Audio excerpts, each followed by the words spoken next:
함께 나누도록 하겠습니다. 지난주 뉴스 중에 법원의 한 가지 판결이 유독 눈에 들어오는 사건이 있었습니다. 2021년에 있었던 사건인데요.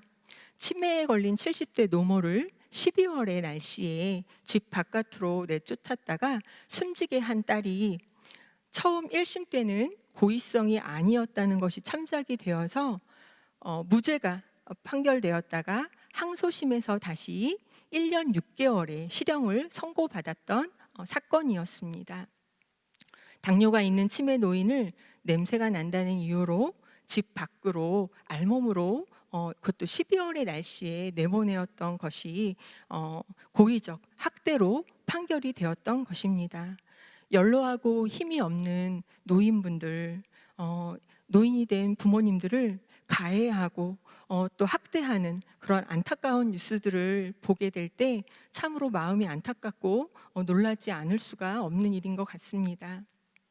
우리가 오늘 읽은 말씀의 바로 뒷부분에 나오는 잠언 26절, 19장 26절 말씀은 이 상황을 떠올리게 합니다. 제가 읽도록 하겠습니다. 아비를 구박하고 어미를 쫓아내는 자는 부끄러움을 끼치며 능욕을 부르는 자식이니라. 십계명으로도 부모 공경의 중요함을 가르쳐 주신 하나님은 이 사건을 결코 경히 여기지 않으신다는 것을 우리로 알게 합니다. 근래 새벽 말씀으로 지속 듣고 있는 잠언의 말씀은 가장 큰 주제가 여호와를 경외하는 것이 지식의 근본이라는 것입니다. 잠언 말씀은 우리로 죄악된 본성에서 돌이켜 하나님이 뜻하신 생명의 길로 인도하는 말씀입니다. 이 의미를 잘 보여주고 있는 23절 말씀을 함께 읽도록 하겠습니다. 시작. 경외하는 것은 사람으로 생명에 이르게 하는 것이라. 족하게 지내고 재앙을 당하지 아니하느니라. 아멘. 하나님은 사랑하는 백성, 자녀들인 우리가 여호와를 경외하며 살아가는 것이 생명에 이르는 길임을 가르쳐 주고 계십니다. 우리들의 참된 부모 되시는 하나님께서는 사랑하는 자녀들이 재앙으로 사망의 길로 치닫는 것을 결코 원하지 않으십니다. 말씀을 통하여 지속 가르치시며 돌이켜 돌아오기를, 여호와의 법을 따라 이 세상을 살아가기를, 지혜로 살아가기를 촉구하십니다. 이처럼 우리를 견책하시는 하나님의 마음은 어떠한 마음이실까요? 바로 우리를 향한 한없는 사랑의 마음이십니다.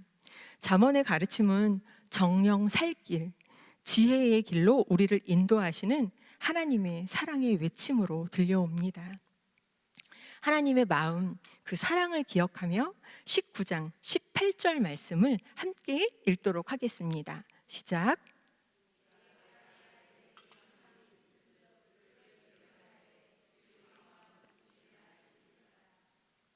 아멘. 자녀에 대한 어떤 희망이라도 남아있다면 그를 훈련하라는 말씀입니다. 이 말씀에 교훈하다, 경책하다, 훈육하다의 의미로 쓰인 히브리어는 신체적 징계의 의미가 포함되어 있습니다. 즉, 자녀를 아직 가르칠 수 있을 때에 때려서라도 가르치라는 말씀입니다. 그러나 죽일 마음을 가져서는 안 된다고 징계에 한계를 둡니다. 요즘 세상은 내 자녀도 함부로 징계를 할 때, 훈육을 할 때 체벌을 할 수가 없는 사회이지요. 그런데 오늘 우리가 살펴보는 이 말씀의 시대적 문화적 배경은 징계할 때 체벌을 할 수 있었던 시대적 배경이었던 것을 우리가 감안해야 할 것입니다. 신약 에베소서 6장 4절 말씀은 우리에게 좀 더 친근한 자녀 양육에 대한 말씀입니다. 함께 읽도록 하겠습니다. 시작.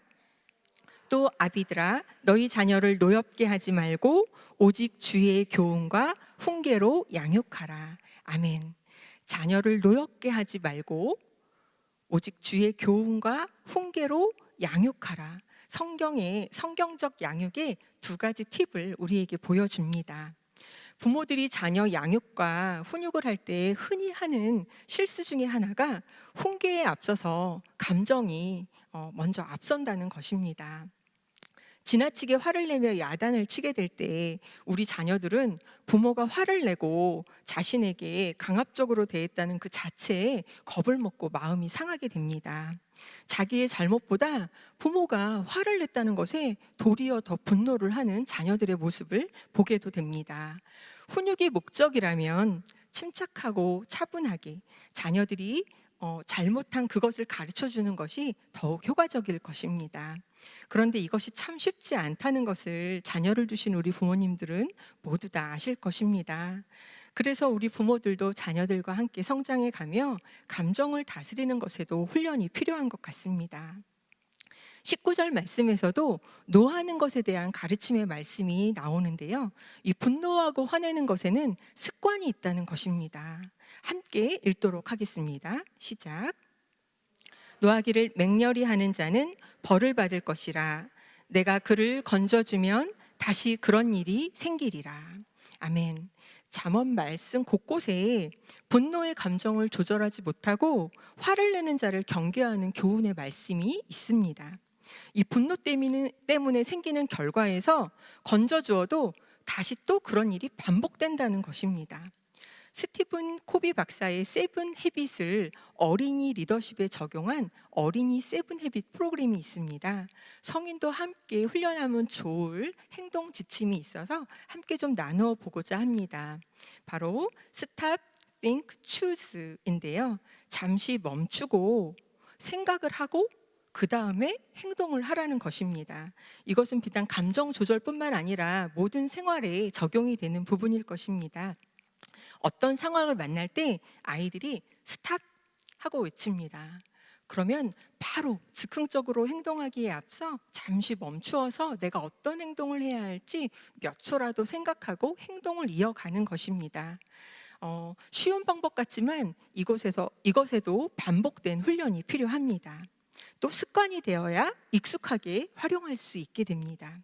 자녀들이 옳지 않은 행동을 할 때 혹시 버럭 소리 먼저 지르시는 습관이 있으시다면 화를 먼저 내시는 그런 피치 못할 상황이 자꾸 연출되신다면 이 방법을 떠올려 보시고 한번 훈련해 보시면 유익이 있으실 것 같습니다. 기억하시고 생활에 한번 적용해 보시길 권해드립니다. 우리 부모님들은 가정이라는 하나님이 주신 첫 공동체, 그리고 우리 자녀들이 속하게 되는 첫 사회에서 만나는 첫 번째 교사이십니다. 일주일에 한 번 만나는 교회 학교 선생님들보다 더 큰 영향력을 가지신 선생님들이실 것입니다. 그 귀한 사명을 잊지 마시고 가정에 하나님께서 선물로 보내주신 우리 자녀들을 예수 그리스도의 가르침으로 양육하고 훈육하며 귀하게 세워나가시는 우리 모든 금호중앙교회 성도님들 다 되시길 축원합니다. 또한 우리 자녀들은 믿음의 선배요, 인생의 선배이자 우리들의 선생님이신 부모님들께서 주시는 교훈과 훈계를 흘려보내지 않고 귀다듬어 귀 기울여 들어야 할 것입니다. 20절 말씀을 함께 읽도록 하겠습니다. 시작. 너는 권고를 들으며 훈계를 받으라. 그리하면 내가 필경은 지혜롭게 되리라. 아멘. 겸손한 자가 들을 수 있고 배울 수 있습니다. 부모 말을 들으면 자다가도 떡이 나온다는 말이 저는 어릴 때 부모님들께서 부모님 말씀을 잘 듣게 하려고 억지로 만들어서 주시는 말씀인 줄 알았어요. 그런데 조금 자라나면서 이 말씀에 또 자녀를 얻고 나서 이 말씀에 얼마나 자주 고개를 끄덕이게 되는지 모릅니다. 사회에서는 특히 나이가 조금씩 들어감에 따라 우리가 충고, 조언의 말보다는 듣기 좋은 말들을 더 많이 듣게 되는 상황들이 있는 것 같습니다. 그만큼 사랑하는 마음으로 주시는 충고, 조언의 말이 어쩌면 더 귀해지는 시간인지도 모르겠습니다. 이것을 감사로 받을 때 우리는 귀한 열매를 맺을 수 있을 것입니다. 우리 모두 들을 귀 있는 자, 착한 마음밭을 가진 자들이 되기를 소망합니다. 이어지는 21절 말씀은 잠언 16장 9절 말씀과 함께 우리가 인도하심을 구하는 기도를 할 때 가장 많이 인용하는 말씀이기도 한데요. 19장 21절 말씀과 함께 16장 9절 말씀을 함께 연이어 읽도록 하겠습니다. 시작. 사람의 마음에는 많은 계획이 있어도 오직 여호와의 뜻만이 완전히 서리라. 잠언 16장 9절 말씀입니다. 사람이 마음으로 자기의 길을 계획할지라도 그의 걸음을 인도하시는 이는 여호와시니라. 아멘. 이 말씀은 종종 우리에게 오해를 불러일으키기도 합니다. 내가 계획을 세우고 열심으로 노력을 하여도 결국은 그 모든 과정은 무산되고 하나님의 뜻만이 이루어진다라는 그런 말인가요? 하고 생각할 수 있습니다. 이 말씀은 우리의 의지와 노력과 상관없이 하나님의 뜻이 이미 모두 다 정해져 있고 우리는 로봇처럼 그 시간을 따라가는 것이 아닌가 하는 의구심을 갖기도 합니다. 하나님의 뜻 아래에 살아가는 우리들의 삶이 복되다는 것을 가르쳐 주시는 말씀입니다. 우리의 삶 가운데 왕 되신 하나님의 주권을 인정하고 그 뜻 안에서 살아가길 촉구하는 말씀인 것입니다. 우리에게는 필경 우리의 뜻이 있습니다. 하지만 기도하고 구하며 나아갈 때 하나님의 주도권과 우리의 자발성이 만나는 지점이 있습니다. 그때 우리는 하나님의 주권 아래 하나님의 인도하심을 받는 삶이 복된 삶이라는 것을 기억하고 명심해야 할 것입니다. 우리는 때로 가는 길에 정답을 속히 알고 싶어하고 또 지름길로 빠른 길로 가고자 합니다. 하지만 주님의 뜻 안에서 걷는 길이 느려도 더디어도 가장 안전하고 바른 길일 것입니다. 조금 느려도 다 이해할 수 없을지라도 더디더라도 주님의 길만이 온전한 길이심을 믿고 그 길을 따라 나가는 우리 성도님들 되시기를 축복합니다. 생명의 삶 11월 13일자 묵상 에세이에 소개된 황명원 목사님의 깨어 기도할 수 없겠느냐라는 도서의 일부 글이 이 말씀을 좀 이해하기 쉽게 풀어주신 것 같아서 이 시간 함께 좀 나누어 보고자 합니다. 목사님은 목회를 하시면서 점점 더 단순해져 간다고 말하십니다. 만일 목사님의 소원이 무엇입니까? 라고 누가 묻는다면 저를 향한 하나님의 뜻이 이루어지길 바랄 뿐입니다 라고 대답하시겠다고 합니다. 왜냐하면 결국은 하나님의 뜻이 옳고 하나님의 뜻이 더 아름답고 나를 위한 것이라는 것을 알기 때문이라고 그래서 나누어 주십니다. 글의 후반부는 함께 보기를 원합니다. 제가 읽도록 하겠습니다. 신앙이 성숙해질수록 하나님 뜻에 더 붙들려 있어야 합니다. 나이가 들수록 이런 기도가 필요합니다. 내 소원이 없어진다는 것은 생각도 의지도 없는 로봇처럼 된다는 의미가 아닙니다. 철저히 하나님을 신뢰한다는 말이고 내 뜻보다 하나님 뜻이 더 중요하다는 말이고 내 뜻보다 하나님 뜻이 더 중요하다는 말이며 내 뜻이 점점 하나님 뜻과 일치한다는 의미입니다. 두 번째 페이지가 있는데요. 이건 함께 읽도록 할게요. 시작.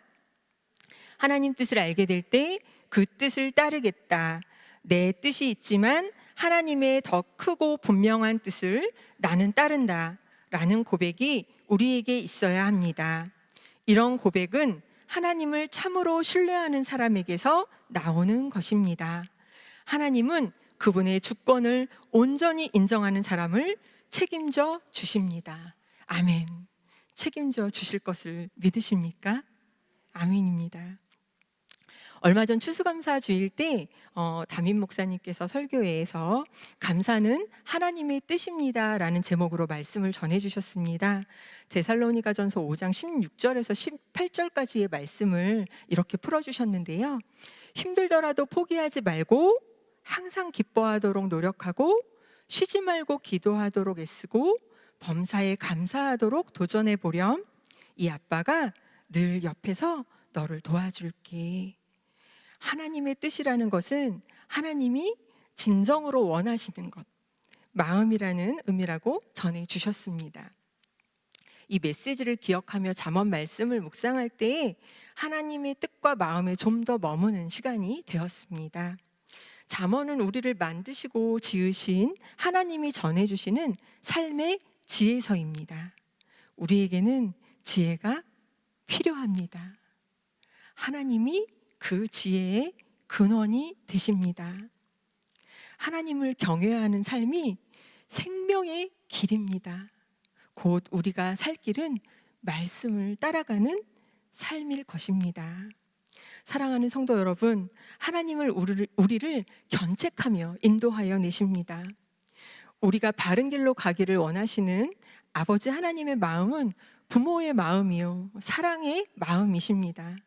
사랑하는 자를 버려두지 아니하시고 징계하시고 훈계하시는 그 마음을 우리가 조금은 알 수 있지 않겠습니까? 그런데 그 징계의 시간에 다다라서야 깨닫기 이전에 그 전에 돌이키는 은혜가 우리에게 있기를 소망합니다. 혹시 하나님의 말씀과 가르침에서 멀어져 책망과 심판의 때를 지나가고 계신다고 생각하시는 분들이 계신지요? 부모님의 말씀을 귀담아 듣지 않아 후회의 시간을 지나고 계신 분이 계실까요? 이제라도 주님께 돌아와 우리를 사랑으로 견책하시는 그 훈계의 말씀에 귀를 기울이시는 여러분이 되시길 축복합니다. 호세아서 6장 1절 말씀과 시편 37편 4절을 통해서 우리를 부르시는 하나님의 음성을 들어보기를 원합니다. 함께 말씀 읽도록 하겠습니다. 시작. 오라 우리가 여호와께로 돌아가자. 여호와께서 우리를 찢으셨으나 도로 낫게 하실 것이요 우리를 치셨으나 싸매어 주실 것임이라. 시편 37편 24절 말씀입니다. 시작.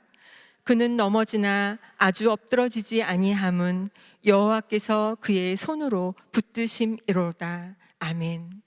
사랑하는 성도 여러분, 여러분은 주님의 사랑에 붙들림 받은 여러분들이십니다.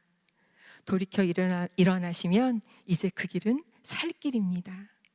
사랑하는 아들아, 딸아, 나와 함께 가자. 나를 따르라 부르시는 그 주님의 부르심의 손길에 따라서 일어나 나아가시는 복된 삶이 되시기를 축원합니다. 하나님의 길은 때로 너무 느린 것 같고 또 앞길이 안개가 끼인 것 같이 보이지 않기도 하지만 하나님의 열심은 우리를 결코 포기하지 않으십니다. 아름다운 사람은 결코 저절로 만들어지지 않는다라는 도서의 한 일부분을 통해서 오늘 지금 이 순간에도 우리와 함께 동행하시며 우리 안에 일하고 계신 예수님께서 어떤 일들을 우리 안에 이루어가고 계신지 함께 보도록 하겠습니다. 함께 읽도록 할까요? 시작. 예수님이 가장 즐겨하시는 일 중 하나는 우리가 자초한 후회를 은혜로 바로잡아 주시고 우리가 자초한 상처를 은혜로 돌보시며 우리가 자초한 두려움을 사랑으로 잠재워 주시는 것이다. 이것이 그분의 성품이요 그분이 하시는 일이다. 아멘. 사랑하는 금호중앙교회 성도 여러분, 사랑하는 자를 버려두지 아니하시고 훈계하시며 견책하시는 주님의 가르침 속에 매일매일 자신을 성찰하며 지속 성장해 나가는 우리 모든 금호중앙교회 성도님들 되시기를 소망합니다. 하나님이 가르쳐 주시는 그 가르침의 말씀은 성경을 통하여, 때로는 사람을 통하여, 때로는 환경을 통하여 우리에게 들려올 것입니다. 그렇게 우리가 바른 신앙의 여정을 가기 위해서는 공동체에 반드시 속해 있어야 할 것입니다. 통하여 듣게 하시는 말씀을 귀 기울여 듣고 또 우리는 반드시 말씀 안에 거하고 말씀을 귀 기울여 들어야 할 것입니다. 말씀을 힘써 알고 말씀에 힘써 순종하는 그 시간을 걸어 나가야 할 것입니다. 그 말씀에 깨어 순종함으로 우리의 삶으로 말씀을 번역하는 한 분 한 분 우리 번역서와도 같은 성도님들 다 되시기를 축원합니다. 함께